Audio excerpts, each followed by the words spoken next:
এই নাও, আমি তোমাদের এই জাদুর ডালিমের বাড়িটি দিয়ে দিচ্ছি। তুমি একদম চিন্তা করো না, কালকে গিয়ে আমাদের জমির ডালিমগুলি তুলে নেব, এরপর বাজারে নিয়ে বিক্রি করে দেব। টুম্পা, বৃষ্টিটা একটু ধরেছে রে মা, আমি যাই ডালিমের জমিতে গিয়ে ডালিমগুলো তুলে নিয়ে আসি, এরপর বাজারে নিয়ে যাব। ও মা, তুমি একা একাই যাবে? আমাকেও তোমার সাথে নিয়ে যাও। অত অত ডালিম তুমি একা একা কি করে তুলবে? আমি তোমাকে একটু কাজে সাহায্য করব। হ্যাঁ, তুই তো ছোট বাচ্চা, তুই আমাকে কি করে সাহায্য করবি? আচ্ছা ঠিক আছে, এত করে যেহেতু বলছিস, চল আমার সাথে।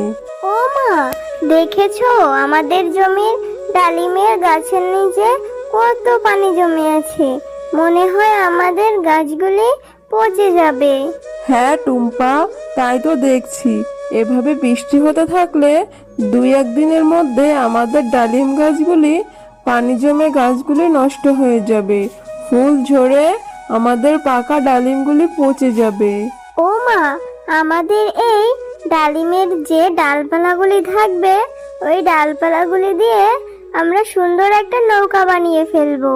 তাহলে দেখবে আমরা আর বন্যার পানিতে ভিজবো না, আর আমাদের কোথাও যেতেও হবে না। হ্যাঁ রে টুম্পা, তুই তো ভালো কথাই বলেছিস। আচ্ছা ঠিক আছে, এই ডালিমগুলি বাজারে নিয়ে বিক্রি করব, আর যে খোসা ও ডালপালা থাকবে সেগুলি দিয়ে সুন্দর একটি নৌকা বানিয়ে নিব।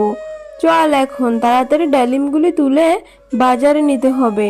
হ্যাঁ রে টুম্পা, অনেক দূরে তো চলে এলাম, তুই যা বাড়িতে চলে যা, তোকে বাজারে যেতে হবে না। আমি এই ডালিমগুলি নিয়ে বাজারে বিক্রি করি, আর যে খোসাগুলি বেঁচে যাবে সেগুলি বাড়িতে নিয়ে আসব। তুই বাড়িতে গিয়ে নৌকা বানানোর জন্য সবকিছু তৈরি কর। বাড়িতে এসে দুই মা মেয়ে আমরা দুইজন মিলে তারপর নৌকাটি বানিয়ে ফেলবো। আচ্ছা আচ্ছা ঠিক আছে মা, তুমি কোনো চিন্তা করো না, আমি এখনই বাড়িতে যাচ্ছি। যে ডালপালাগুলি আছে ওগুলি আর যা যা লাগবে আমি সবকিছু রেডি করে রাখছি। তুমি এই ডালিমগুলি বিক্রি করে তাড়াতাড়ি সাবধানে বাড়িতে ফিরে এসো। এরপর শেফালি শিয়ালিনী বাজারে গিয়ে সেই ডালিমগুলি বিক্রি করতে থাকে। ডালিমের জুসগুলি সস্তায় বিক্রি করাতে অনেক ক্রেতা হয়। হ্যাঁ রে শেফা, তুই তো দেখছি এত সস্তায় ডালিম বিক্রি করছিস, তোর তো দেখছি মাথাটা খারাপ হয়ে গেছে। এত দামের ডালিম তুই সস্তায় বিক্রি করছিস, আবার জুস করে বিক্রি করছিস? হ্যাঁ গো বাঘিনী মামি, ভাবছি এবছর হয়তো অনেক বন্যা হবে। বৃষ্টি যে ভাব দেখছি, ডালিম গাছের গোড়াতেও পানি জমে গেছে। এভাবে চলতে থাকলে যে গাছের ডালিমগুলি নষ্ট হয়ে যাবে, এই জন্যই বন্যার প্রস্তুতি নিচ্ছি। বৃষ্টি দেখছিস আর ভেবে নিলি বন্যা হয়ে যাবে? যাক, তোর মতো পাগলের সাথে আর কথা বাড়াতে চাই না। সস্তায় যে ডালিমের জুস খেতে পারছি, এটাই কত। হ্যাঁ গো বাঘিনী মামি, সস্তায় আমার জমির ডালিমগুলি বিক্রি করতে পারছি বলে গ্রামের অনেক পশুই কম দামে সস্তা ডালিম খেতে পারছে। শেফালি, তুই বিক্রি করছিস তা করতে থাক, আর বেশি বেশি করে বন্যার প্রস্তুতি নিতে থাক। আমার তোর মতো পাগলের সাথে আর কথা বাড়াতে হবে না, আমি বাড়িতে চলে যাই। এরপর শেফালি শিয়ালিনী তার সমস্ত ডালিমগুলি বাজারে বিক্রি করে যে খোসাগুলি বেঁচে যায় খোসাগুলি নিয়ে বাড়িতে ফিরে যায়। ও মা, দেখো আমাদের এই ডালিমের ডালপালা দিয়ে বানানো নৌকাটি কত সুন্দর দেখতে হয়েছে। হ্যাঁ টুম্পা, আমরা দুজন তো নৌকাটি বানিয়ে নিলাম, এখন নিশ্চিন্তে থাকা যাবে। যদি বন্যা হয়ে যায় তাহলে আমরা এই নৌকাতে চড়ে কোনো একটা নির্জন জায়গায় আশ্রয় নিতে পারবো। আর আল্লাহ যদি বন্যা না দেয় তাহলে তো আর কিছু করার নেই, ভালোই হবে। বাকি যে ডালিমের গাছগুলি আছে ওইগুলি পরিচর্যা করে আবার আমাদের ডালিমের গাছগুলি বেঁচে যাবে। ও মা, মা, আমার যে খুব ভয় লাগছে। দেখো না মা, বাহিরে কত ঝড় বৃষ্টি হচ্ছে। এই ঝড় বৃষ্টিতে আমরা বুঝি এখনই উড়ে চলে যাব, আমাদের ঘরবাড়ি সহ উড়িয়ে নিয়ে যাবে। বাহিরে অনেক পানিও জমে আছে। হ্যাঁ রে ববি, তাই তো দেখছি। শেফালি তাহলে আমাকে ঠিক কথাই বলেছিল। শেফালি শিয়ালিনী তো বন্যার আগে থেকেই প্রস্তুতি নিচ্ছে, আমি তো কিছুই করলাম না। আমি ভাবছি শেফালি শিয়ালিনী বলেছিল ও নাকি একটা নৌকা বানাবে, আমাদের বন্যা থেকে বাঁচতে হলে ওই নৌকাটি আমি গিয়ে চুরি করে নিয়ে আসবো। ও মা, তুমি এটা কি বলছো? টুম্পাদের নৌকা চুরি করবে? চুরি করা যে ভালো কাজ না মা। আরে তুই ছোট বাচ্চা, তোরা তো বুঝতে হবে না, আমি যেটা করার করে নেব।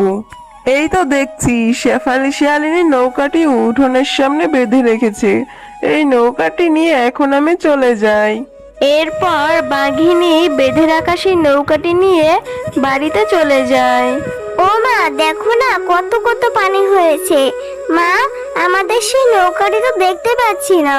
হ্যাঁ রে টুম্পা, তাই তো ভাবছি নৌকাটি যে খুব ভালো করে বেঁধে রেখেছিলাম, কিন্তু নৌকাটি কিভাবে ভেসে চলে গেল? ও মা, আমার মনে হয় নৌকাটি ভেসে ভেসে যায়নি। নৌকাটি যে আমরা খুব ভালো করে বেঁধে রেখেছি। মনে হয় আমাদের কোনো প্রতিবেশী নৌকাটি রাতের অন্ধকারে চুরি করে নিয়ে গেছে। হ্যাঁ টুম্পা, হতে পারে। এখন যে তোকে আমি কি করব, পানি যে বেড়েই যাচ্ছে। ও মা, তুমি একদম চিন্তা করো না, নিশ্চয় আল্লাহ একটা ব্যবস্থা করে দিবে। মা, ওই যে দেখো, ওই দিক থেকে কত সুন্দর একটা নৌকা ভেসে আসছে। হ্যাঁ টুম্পা, তাই তো দেখছি নৌকাটি যে বেশ সুন্দর। নিশ্চয়ই আল্লাহ আমাদের সাহায্য করেছে। চল, এই নৌকাটা নিয়ে আমরা কোনো একটা নির্জন জায়গার ব্যবস্থা করি। কোনো একটা দ্বীপ পেলে সেখানে গিয়ে উঠবো।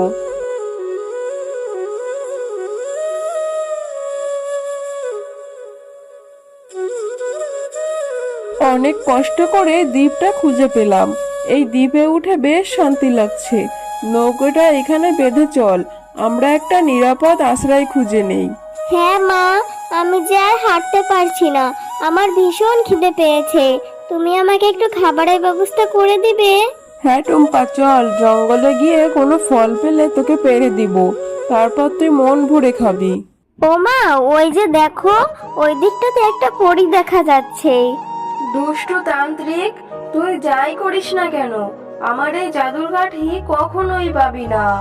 ও মা, চলো আমরা ওই পরীটাকে সাহায্য করি। হ্যাঁ রে টুম্পা, ওখানে তুই গেলে বিপদ হতে পারে। আমি একাই যাচ্ছি, তুই এখানেই থাক, কোথাও যাবি না কিন্তু। আমাকে ছেড়ে দাও পরি, জ্বলে গেলাম, পড়ে গেলাম। তুমি অনেক ভালো শিয়ালিনী, তুমি আমার জীবন বাঁচিয়েছো। কিন্তু এই নির্জন দ্বীপে তো কোনো পশু বা মানুষ কেউ আসে না, তুমি এখানে কি করছো?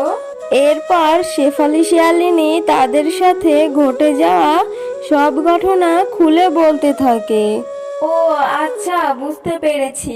তুমি তোমার এই ছোট বাচ্চাটিকে নিয়ে যাতে নিরাপদে থাকতে পারো, আমি সেই ব্যবস্থাই করে দিচ্ছি। এই নাও, আমি তোমাদের এই জাদুর ডালিমের বাড়িটি দিয়ে দিচ্ছি। এই সোনার জাদুর ডালিমের মধ্যে তোমরা তোমাদের প্রয়োজনীয় সবকিছু পেয়ে যাবে। তোমাকে অনেক ধন্যবাদ পরি, তুমি অনেক ভালো। তোমার এই ঋণ আমি কখনোই ভুলবো না।